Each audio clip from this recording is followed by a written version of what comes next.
Subscribe कीजिए channel Mac विद्यार्थी को और आने वाली न्यू वीडियोस की इंफॉर्मेशन के लिए बेल आइकन को भी जरूर दबा दीजिए। हेलो विद्यार्थियों, मैं मुकेश वेलकम करता हूं आपका चैनल मैक विद्यार्थी में। आज हम बात करेंगे स्ट्रेन एनर्जी या रेजिलेंस के बारे में। ये क्या है और डिफरेंट टाइप ऑफ लोड की कंडीशन में किसी बॉडी में किस प्रकार से स्ट्रेस डेवलप होते हैं, ये भी हम लोग देखेंगे। तो आइए शुरू करते हैं।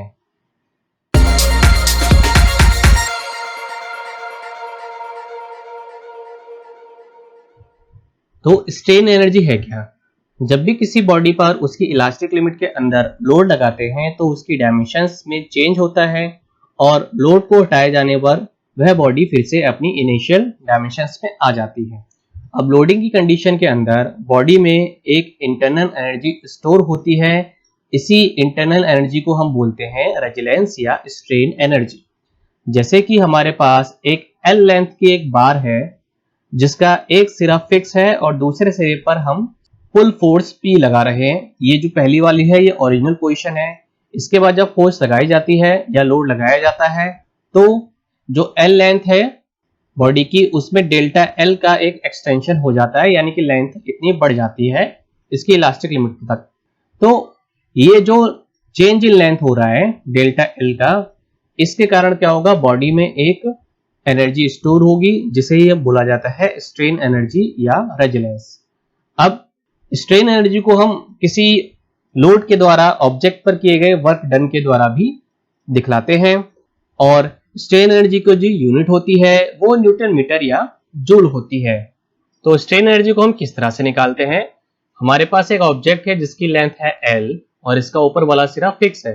तो इसके नीचे वाले सिरे पर जब लोड लगाया जाता है तो ये जो पहली पोजीशन है ये ओरिजिनल पोजीशन है और लोड लगाने के बाद इस ऑब्जेक्ट की जो लेंथ डेल्टा एल बढ़ जाती है और ये सभी इलास्टिक लिमिट के अंदर होता है। अब हम डायग्राम बनाते हैं, लोड एक्सटेंशन डायग्राम, जिसमें y एक्सिस पर लोड को डिनोट किया है और x एक्सिस पर एक्सटेंशन यानी जो लेंथ बढ़ रही है लोड के कारण उसको डिनोट किया गया। जैसे जैसे लोड को बढ़ाया जाता है वैसे ही एक्सटेंशन ऑब्जेक्ट में बढ़ता जाता है, जिसको डिनोट कर रहे हैं हम डेल्टा एल से। यहाँ पर C पॉइंट इलास्टिक लिमिट है।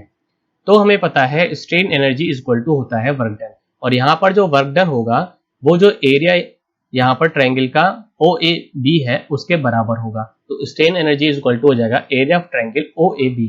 अब हमें पता है ट्रायंगल का जो एरिया होता है वो होता है half into base into height, यानी कि स्ट्रेन एनर्जी को हम डिनोट करते हैं U से और यहाँ पर जो ट्रायंगल का एरिया है वो आ जाएगा half into base OB into height AB, यानी कि half OB into AB।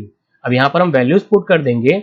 OB यहाँ पर डिनोट हो रहा है डेल्टा L से जो लेंथ में एक्सटेंशन है लोड के कारण, और AB क्या है, क्योंकि वो लोड के एक्सिस है तो उसको हम डिनोट करेंगे यहाँ पर P से। तो OB और AB की जगह यहाँ पर लिख दिया जाएगा delta L into P।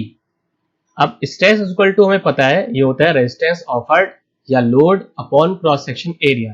Resistance को हम R से नोट करते हैं और यहाँ पर जो ऑब्जेक्ट है बार है उसकी जो एरिया है वो A है, तो यहाँ पर हो जाएगा R अपॉन A या load P upon area A, P upon A।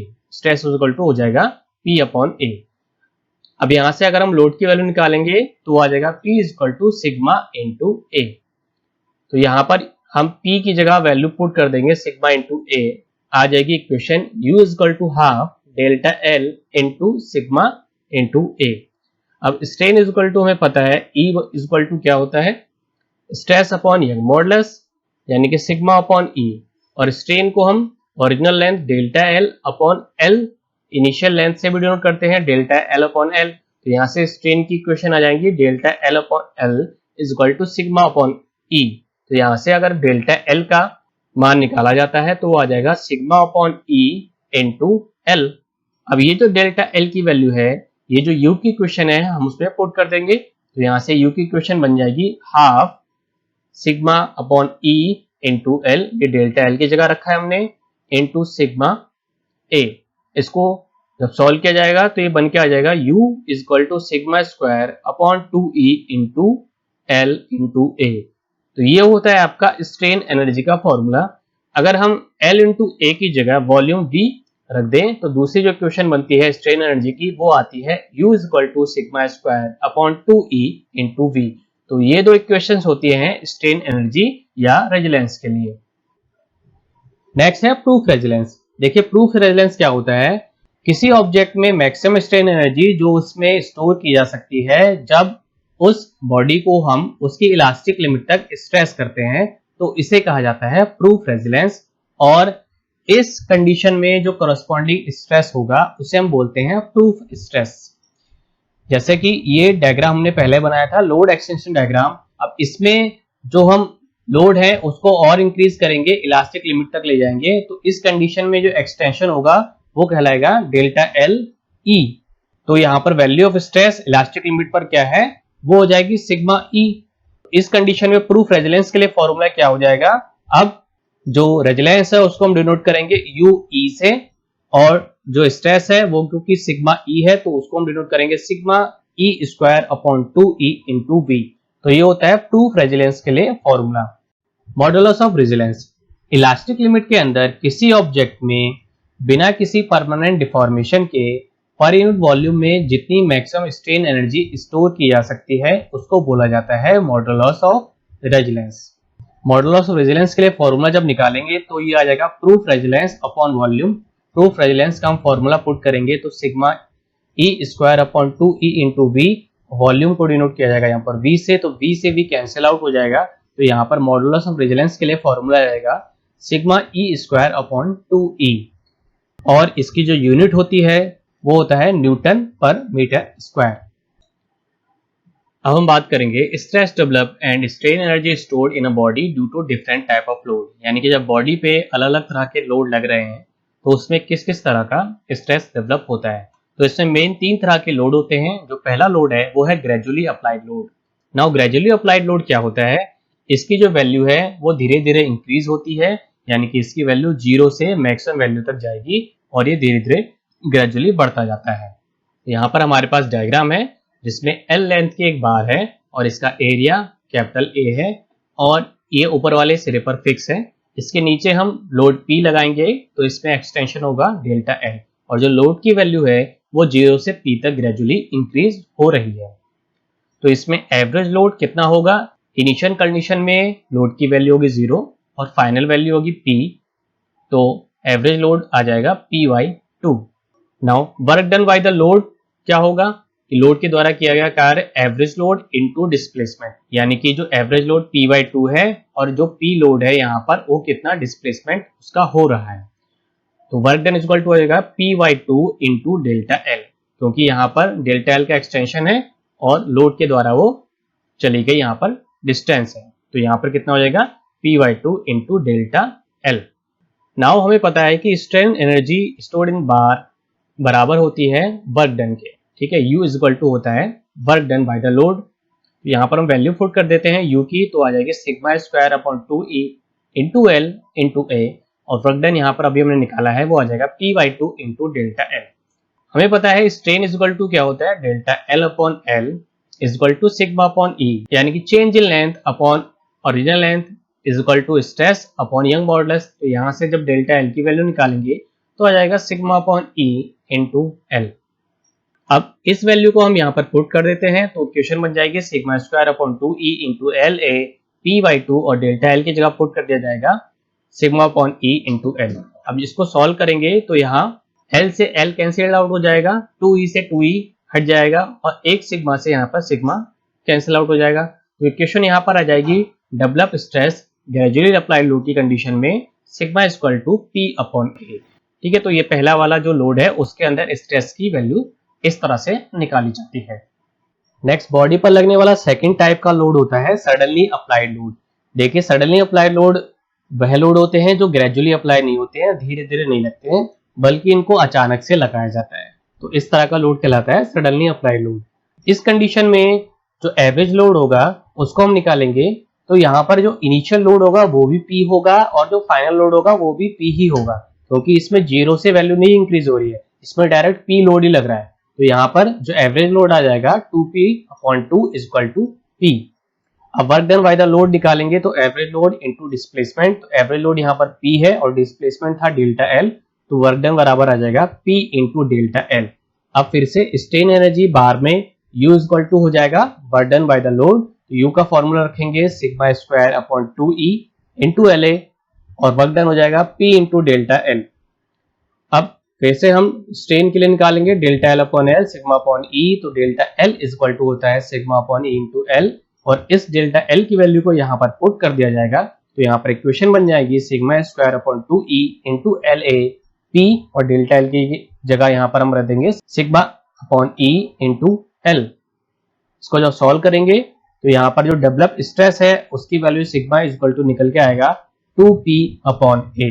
तो सडनली अप्लाई लोड में जो स्ट्रेस की वैल्यू होती है वो आती है sigma equal to 2P upon A, यानी कि जो यहाँ पर डेवलप स्ट्रेस है वो ग्रेजुअली लोडिंग के डेवलप स्ट्रेस के दुगना होता है, उसके 2 टाइम्स होता है।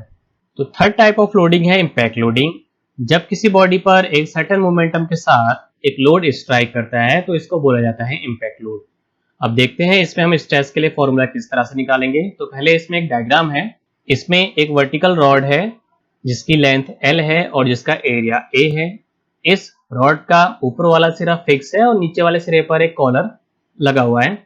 अब यहाँ पर लोड P को एक सर्टेन हाइट S से नीचे ड्रॉप किया जाता है जिसके कारण यहाँ पर डेल्टा L का एक्सटेंशन हो रहा है। अब गिरते हुए लोड के कारण, फॉलिंग वेट के कारण जो वर्क डन होगा बार में वो होगा W equal to load into displacement. अब यहाँ पर लोड की वैल्यू है P और जो डिस्प्लेसमेंट होगा वो टोटल होगा H प्लस डेल्टा L। तो W इक्वल टू हो जाएगा P H plus delta L, क्योंकि जो P लोड है वो पहले H लेंथ इतना चलेगा, उसके बाद यहाँ पर एक्सटेंशन डेल्टा L है, तो टोटल डिस्प्लेसमेंट कितना हो जाएगा H प्लस डेल्टा L। तो यहाँ पर इसलिए हम लिख रहे हैं P H plus delta L। अब हमें पता है एनर्जी स्टोर्ड लोड के कारण U इक्वल टू होता है sigma square upon 2E into LA और जो ये एनर्जी स्टोर होती है ये वर्क डन के बराबर होती है, यानी U equal to work done. तो यहाँ पर हम U की वैल्यू रख देते हैं और W वर्क डन की वैल्यू रख देते हैं, तो आ जाएगा sigma square 2E LA equal to P H plus delta L। यहाँ पर ब्रैकेट ओपन कर देते हैं तो आ जाएगा PH plus P into delta L।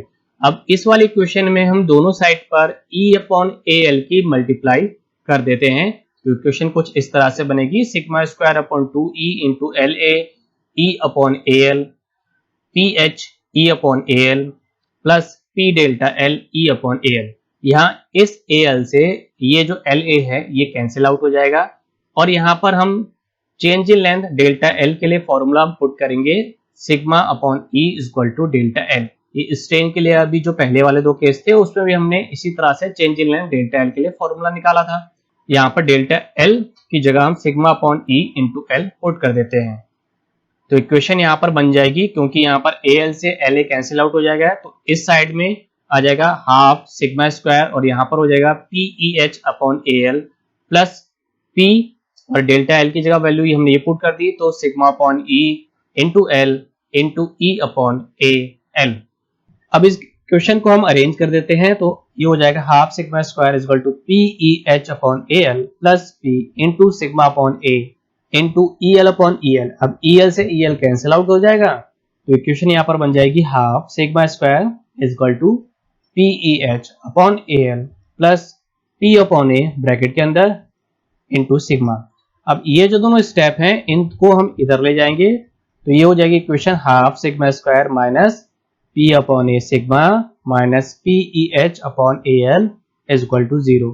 तो ये जो इक्वेशन बनी है ये क्वाड्रेटिक इक्वेशन है a square plus bx plus c is equal to 0 और इस इक्वेशन के जो रूट्स होते हैं वो होता है उसके लिए formula x is equal to minus का b plus minus under root b square minus 4ac upon 2a।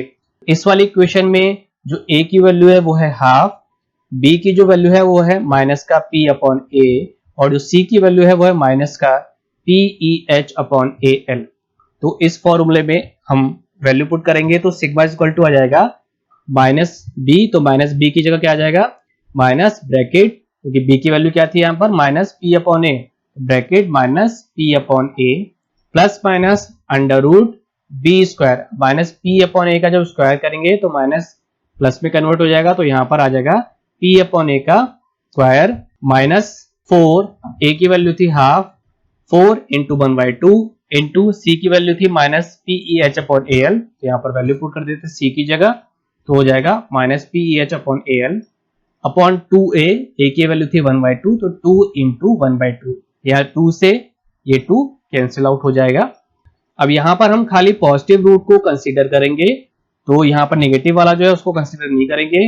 अब ब्रैकेट को जब यहाँ पर ओपन किया जाएगा तो ये प्लस हो जाएगा, तो sigma is equal to P upon A plus under root, अब इसको हम ओपन कर देते हैं तो P square upon A square, यहाँ 2 से ये 4 कटेगा तो यहाँ 2 आ जाएगा, और जब ब्रैकेट यहाँ पर ओपन होगा तो माइनस माइनस प्लस आ जाएगा, तो यहाँ पर साइन आ जाएगा plus 2 into P E H upon A L.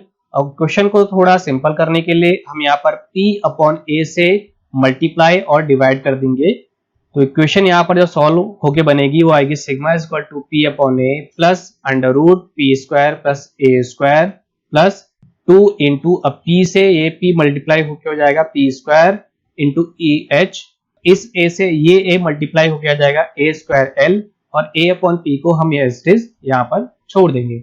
अब हमें यहाँ पर दिख रहा है कि हम इस अंडर रूट के अंदर P square upon A square को कॉमन ले सकते हैं। जब अंडर रूट से P square upon A square को कॉमन लिया जाएगा तो बाहर आके ये पी अपॉन ए बन जाएगा, तो इक्वेशन यहाँ पर बन जाएगी sigma is equal to P upon A, P square A square को हमने कॉमन करके अंडर रूट से बाहर निकाला तो वो आ गया पी अपॉन ए, यहाँ पर क्या रह जाएगा 1, तो हम लिख दिया 1 प्लस 2 ई ए एच, क्योंकि ये पी स्क्वायर ए स्क्वायर ये भी बाहर चला गया है और रूट के बाहर जाने पर ये p अपॉन ए बन गया है, तो ये हो जाएगा 2EAH अपॉन PL। तो इंपैक्ट लोडिंग के केस में इस टेस्ट के लिए फॉर्मूला आएगा sigma equal to P upon A, अब इससे भी हमने कॉमन ले लिया तो ये आ जाएगा P upon A bracket 1 plus under root 1 plus 2EAH upon PL, ठीक है। तो ये होता है इंपैक्ट लोडिंग के केस में स्ट्रेस के लिए। अब यहाँ पर जो स्ट्रेस है उसको हम बोलते हैं इंस्टेंटेनियस स्ट्रेस, और इसको डिनोट किया जाता है सिग्मा आई से। अब इंपैक्ट लोडिंग के अंदर ही एक टर्म आता है शॉक फैक्टर। अभी हमने इंस्टेंटेनियस स्ट्रेस के लिए फॉर्मूला निकाला था sigma I equal to P upon A bracket 1 plus under root 1 plus 2EAH upon PL। अब हमने माना कि इंपैक्ट लोड के कारण P के कारण जो फोर्स अप्लाई हो रही है वो F है, और हमें पता है सिग्मा इक्वल टू होता है F अपॉन ए, तो जो सिग्मा आई है उसकी जगह हम वैल्यू पुट कर देंगे F अपॉन ए, तो यहाँ पर इक्वेशन आ जाएगी F upon A equal to P upon A bracket 1 plus under root 1 plus 2EAH upon PL। यहाँ a से a कैंसिल आउट हो जाएगा और इस P को हम इधर ले आएंगे F के नीचे, तो यहाँ बन जाएगा F upon P equal to 1 plus under root 1 plus 2EAH upon PL। ये जो F अपॉन P जो रेशियो है इसी को बोला जाता है शॉक फैक्टर या इंपैक्ट फैक्टर। तो इस लेक्चर को मैं यहीं पर एंड करता हूं। आई होप आप सभी को ये लेक्चर पसंद आया होगा। प्लीज इस लेक्चर वीडियो को लाइक करें, अपने दोस्तों के साथ शेयर करें, और अगर अभी तक आपने इस चैनल को सब्सक्राइब नहीं किया है तो प्लीज इसे सब्सक्राइब कर लें, क्योंकि इसी से मुझे मोटिवेशन मिलता है कि मैं आपके लिए इस तरह के और लेक्चर लाता रहूं। Thank you.